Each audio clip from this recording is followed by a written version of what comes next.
ನಮಸ್ಕಾರ ಸ್ನೇಹಿತರೆ, ಪುರಾಣದ ಪುಟಗಳು ಚಾನಲ್ಗೆ ನಿಮಗೆ ಸ್ವಾಗತ. ಹನುಮಂತ ಹೇಗೆ ಗರುಡ ಮತ್ತು ಸುದರ್ಶನ ಚಕ್ರದ ಗರ್ವ ಮುರಿದ ಎಂದು ನಿಮಗೆ ಗೊತ್ತಾ? ತ್ರೇತಾಯುಗದ ಹನುಮಂತ ಮತ್ತು ದ್ವಾಪರ ಯುಗದ ಶ್ರೀಕೃಷ್ಣ ಒಂದು ಸಲ ಭೇಟಿಯಾಗಿದ್ದರು ಅಂತ ನಿಮಗೆ ಗೊತ್ತಿದೆಯಾ? ಈ ಭೇಟಿಯಲ್ಲಿ ಹನುಮಂತ ಶ್ರೀಕೃಷ್ಣನ ಅತೀ ಆಪ್ತರಾದ ಮೂವರಿದ್ದರು. ಗರುಡ, ಸುದರ್ಶನ ಚಕ್ರ ಮತ್ತು ಸತ್ಯಭಾಮೆ. ಈ ಮೂವರಿಗೆ ತನ್ನದೇ ಆದ ಗರ್ವವಿತ್ತು. ಆ ಗರ್ವವನ್ನು ಹನುಮಂತ ಹೇಗೆ ಮುರಿದ ಎಂದು ಇವತ್ತಿನ ಈ ವಿಡಿಯೋದಲ್ಲಿ ನೋಡೋಣ ಬನ್ನಿ. ದ್ವಾಪರ ಯುಗದಲ್ಲಿ ಶ್ರೀಕೃಷ್ಣನಿಗೆ ಮೂವರ ಮೇಲೆ ಅತಿಯಾದ ಪ್ರೀತಿ ಇತ್ತು. ಈ ಮೂವರೆಂದರೆ ಶ್ರೀಕೃಷ್ಣನಿಗೆ ಬಲು ಇಷ್ಟ, ಮನಸ್ಸಿಗೆ ಹತ್ತಿರವಾದವರು. ಅದರಲ್ಲಿ ಒಬ್ಬರು ಸತ್ಯಭಾಮೆ, ಗರುಡ ಮತ್ತು ಸುದರ್ಶನ ಚಕ್ರ. ಈ ಮೂವರೆಂದರೆ ಶ್ರೀಕೃಷ್ಣನಿಗೆ ಅತಿಯಾದ ಪ್ರೀತಿ, ಕಾಳಜಿ. ಸದಾ ಯಾವಾಗಲೂ ತನ್ನ ಪಕ್ಕದಲ್ಲೇ ಇರಿಸಿಕೊಳ್ಳುತ್ತಿದ್ದ ಈ ಮೂವರನ್ನು. ಆದರೆ ಈ ಮೂವರಿಗೆ ತನ್ನದೇ ಆದ ಗರ್ವ, ಅಹಂಕಾರ ಮನಸ್ಸಿನಲ್ಲಿ ತುಂಬಿತ್ತು. ಈ ಮೂವರು ಯಾರೆಂದರೆ ಕೃಷ್ಣನ ಸಖಿ ಸತ್ಯಭಾಮೆ, ಗರುಡದೇವ ಮತ್ತು ಸುದರ್ಶನ ಚಕ್ರ. ಸತ್ಯಭಾಮೆಗೆ ಪ್ರಪಂಚದಲ್ಲಿ ನನ್ನಷ್ಟು ಸುಂದರಿ ಬೇರೊಬ್ಬಳಿಲ್ಲ ಎನ್ನುವ ಅಹಂಕಾರದಿಂದ ತುಂಬಿತ್ತು. ಗರುಡದೇವನಿಗೆ ನನ್ನಷ್ಟು ವೇಗದಲ್ಲಿ ಹಾರುವ ಪಕ್ಷಿ ಇನ್ನೊಂದಿಲ್ಲ ಈ ಪ್ರಪಂಚದಲ್ಲಿ ಎಂದು, ಮತ್ತು ಸುದರ್ಶನ ಚಕ್ರಕ್ಕೆ ನನ್ನನ್ನು ತಡೆಯುವ ಶಕ್ತಿ ಯಾರಿಗೂ ಇಲ್ಲ ಎಂಬ ಅಹಮ್ಮಿಂದ ತುಂಬಿ ತುಳುಕುತ್ತಿತ್ತು. ಇದನ್ನು ಅರಿತುಕೊಂಡ ಶ್ರೀಕೃಷ್ಣನು ಒಂದು ಉಪಾಯ ಮಾಡಿದನು. ತುಂಬ ಯೋಚಿಸಿ ಒಂದು ಉಪಾಯವನ್ನು ಹುಡುಕಿ ಗರುಡನ ಬಳಿ ಬಂದು, ಗರುಡ, ಗದಾಮಂತನ ಪರ್ವತದಲ್ಲಿ ಇರುವ ಹನುಮಂತನನ್ನು ಕರೆದುಕೊಂಡು ಬಾ ಎಂದು ಹೇಳಿದನು. ಶ್ರೀರಾಮನು ನಿನ್ನನ್ನು ಸ್ಮರಿಸುತ್ತಿದ್ದಾನೆ ಅಂತ ಹೇಳು ಎಂದು ಗರುಡನ ಬಳಿ ಹೇಳಿ ಕಳುಹಿಸಿದನು.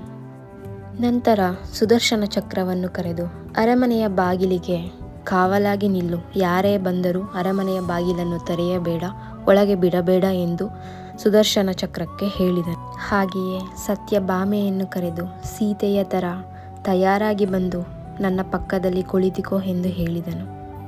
ಇತ್ತ ಗರುಡನು ವೇಗವಾಗಿ ಮೋಡಗಳಲ್ಲಿ ಹಾರುತ್ತಾ ಗದಾಮಂತನ ಪರ್ವತವನ್ನು ಪ್ರವೇಶಿಸಿದನು. ಹನುಮಂತನ ಬಳಿ ಬಂದು ಶ್ರೀಕೃಷ್ಣನ ಸಂದೇಶವನ್ನು ತಿಳಿಸಿದ. ಹನುಮಂತ ಇದನ್ನು ಕೇಳಿ, ನೀನು ನಡೆ, ನಾನು ಬರುವೆನೆಂದು ಗರುಡನಿಗೆ ಹೇಳಿದ. ಗರುಡ ಮನಸ್ಸಿನಲ್ಲೇ ಅಹಂಕಾರದಿಂದ ನಕ್ಕು, ಈ ಕೋತಿ ನನ್ನ ಸಮಕ್ಕೆ ಹೇಗೆ ಬರಲು ಸಾಧ್ಯ, ಹಾರಲು ಸಾಧ್ಯ ಎನ್ನುತ್ತಾ ಅಲ್ಲಿಂದ ಹೊರಟನು. ಅರಮನೆಯ ಬಾಗಿಲ ಬಳಿ ಬರುವಷ್ಟರಲ್ಲಿ ಆಗಲೇ ಹನುಮಂತ ಅಲ್ಲಿ ನಿಂತಿದ್ದ. ಇದನ್ನು ಕಂಡಂತಹ ಗರುಡ ಆಶ್ಚರ್ಯಚಕಿತನಾದನು. ನನಗಿಂತ ವೇಗವಾಗಿ ಹಾರುವ ಪಕ್ಷಿ ಇನ್ನೊಂದಿಲ್ಲ ಎನ್ನುವ ಅಹಂ ಅವನಲ್ಲಿತ್ತು. ಆ ಗರ್ವ ಅಲ್ಲಿಗೆ ಮುರಿದು ಹೋಯಿತು. ನಂತರ ಹನುಮಂತನು ಅರಮನೆಯ ಒಳಗೆ ಹೋಗಲು ಬರುತ್ತಾನೆ. ಅಲ್ಲಿಯೇ ಕಾವಲಿಗೆ ನಿಂತಿದ್ದ ಸುದರ್ಶನ ಚಕ್ರ ಒಳಗೆ ಬಿಡಲು ಒಪ್ಪಲಿಲ್ಲ. ಹನುಮಂತನನ್ನು ತಡೆಯುತ್ತಾನೆ. ಒಳಗೆ ಬಿಡಲು ಸಾಧ್ಯವಿಲ್ಲ ಎಂದು ಹೇಳುತ್ತಾನೆ.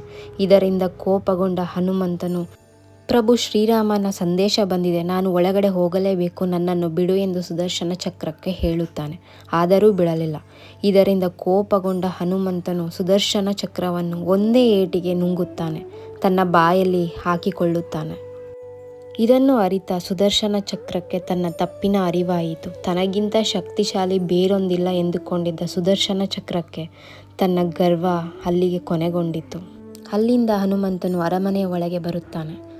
ಶ್ರೀಕೃಷ್ಣನು ರಾಮನ ರೂಪದಲ್ಲಿದ್ದನು. ಇದನ್ನು ಕಂಡಂತಹ ಆಂಜನೇಯನಿಗೆ ಬಹಳ ಖುಷಿಯಾಯಿತು. ಭಕ್ತಿಯಿಂದ ನಮಸ್ಕರಿಸಿದನು. ಪಕ್ಕದಲ್ಲೇ ಸೀತೆಯ ವೇಷವನ್ನು ಹಾಕಿದ್ದ ಸತ್ಯಭಾಮೆಯನ್ನು ಕಂಡು ಹನುಮಂತ ಆಶ್ಚರ್ಯಗೊಂಡನು. ಆಗ ಕೇಳಿದನು, ಪ್ರಭು, ಯಾರೀ ಸದಾಸಾರನ ದಾಸಿ, ಅಂದರೆ ಹುಚ್ಚಿ ಎಂದು ಕೇಳಿದನು.